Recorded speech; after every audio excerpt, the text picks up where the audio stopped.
हर हर महादेव। हार्दिक स्वागत करती हूँ आप लोग का अपने चैनल पे। आज बताने वाली हूँ मार्गशीर्ष अगहन के महीने में शुक्ल पक्ष की एकादशी कब है। इसका शुभ मुहूर्त बताऊंगी, कब लग रहा है ये बताऊंगी, पारण का समय भी बताऊंगी कब पारण करना है, और पूजा सामग्री भी बताऊंगी। तो प्लीज मेरे चैनल पर बने रहे, मेरे चैनल सब्सक्राइब, वीडियो को लाइक कर दे। चलिए शुरू करती हूँ। एकादशी मार्गशीर्ष अगहन महीने के शुक्ल पक्ष की एकादशी को मोक्षदा एकादशी कहते हैं।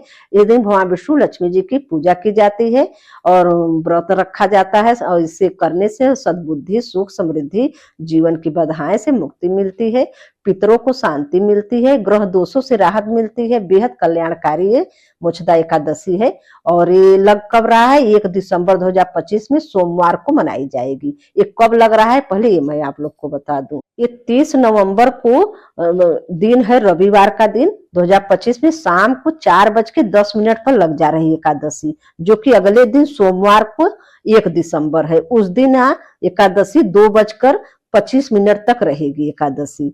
तो गाइज उदया तिथि को ध्यान में रखते हुए 1 दिसंबर दिन सोमवार को एकादशी मनाई जाएगी। और मार्ग शुक्ल पक्ष की मोक्षदा एकादशी का व्रत सोमवार को दिन 1 दिसंबर को रखा जाएगा।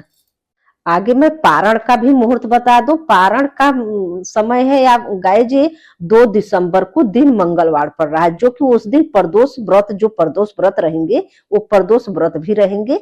तो दिन मंगलवार को प्रातः 6:40 से लेकर सुबह 9 बजे तक आप पारण कर सकते हैं।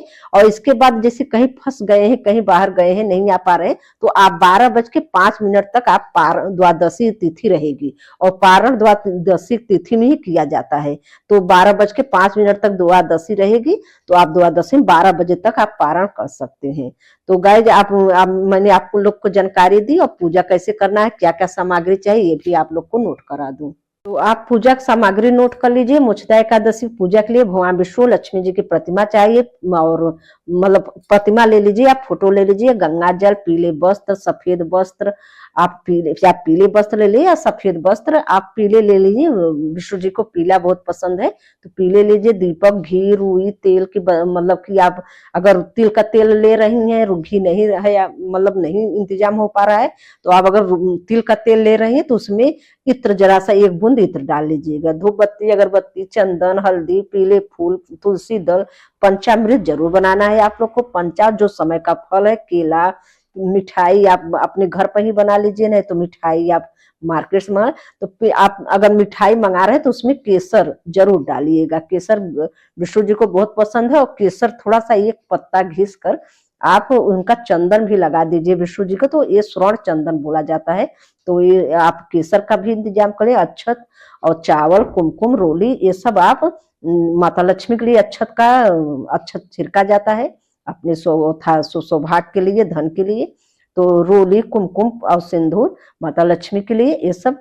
और सूखे मेवे, पंचमेवे, ये सब इंतजाम करके, और जहाँ पूजा करेंगी चौकी के पास, मंदिर के पास तुलसी का गमला अगर छत पे है तो भी आप एकादशी दिन भगवान विष्णु के सामने, मतलब बगल में रखना जरूरी है।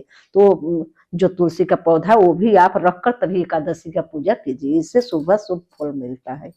एकादशी के दिन सुबह सवेरे उठ जाइए, ब्रह्म मुहूर्त में स्नान करने के बाद, इसके बाद संकल्प लीजिए कि विष्णु भगवान लक्ष्मी माता के पास के हम एकादशी व्रत हैं। और आप कोई अच्छे से हल्के कलर का वस्त्र, आप अपना कपड़ा पहन लीजिए, जैसे कोई हल्के वस्त्र, पीला, हरा, मतलब ये अपना जो कपड़ा हो पहन लीजिए। और पूजा, घर के पूजा के स्थान पर बैठकर वहां चौकी रखकर उस पर पीले कपड़े बिछाकर विष्णु लक्ष्मी की प्रतिमा, फोटो जो आपके पास हो, आप गंगा जल से पहले पवित्र कर लीजिए। फिर आप वहां पे पीले वस्त्र बिछाकर, दीपक जलाकर, फिर विष्णु भगवान की प्रतिमा रखकर पीले फूल, तुलसी दल, पंचामृत, केले, मिठाई, भोग, ये सब आप इंतजाम जो 1 दिन आप पहले की है वो सब भोग लगाकर, केसर बोला जाता है वो आप प्रसाद में जरूर डालिएगा।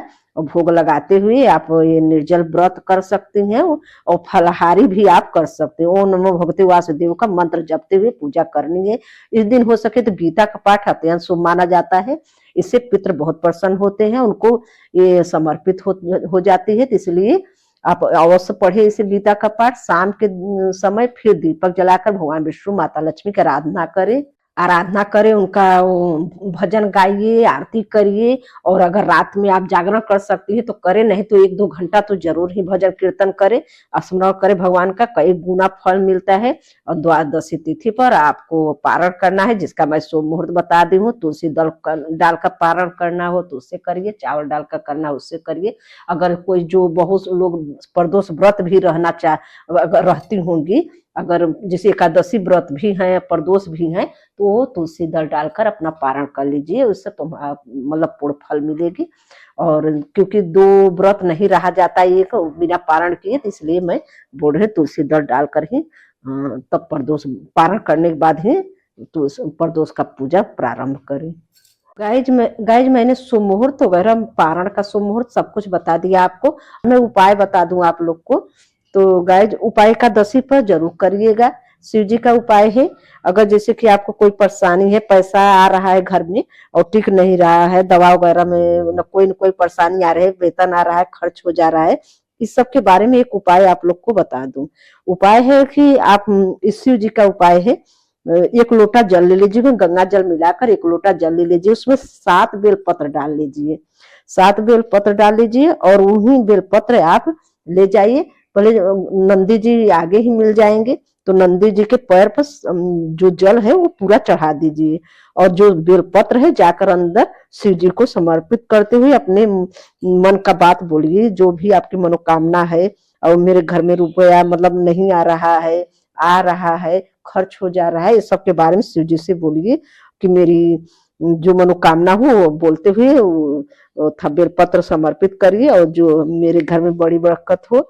ऐसा करने से जो पैसा है आपके गलत जगह लग जा रहा है, बीमारियों वगैरह में, कहीं जो नशा पताई में कहीं भी खर्च हो रहा है, वो सब बंद हो जाएगा और शिव जी की कृपा प्राप्त होगी और घर में बरकत दिखने लगेगा आपकी।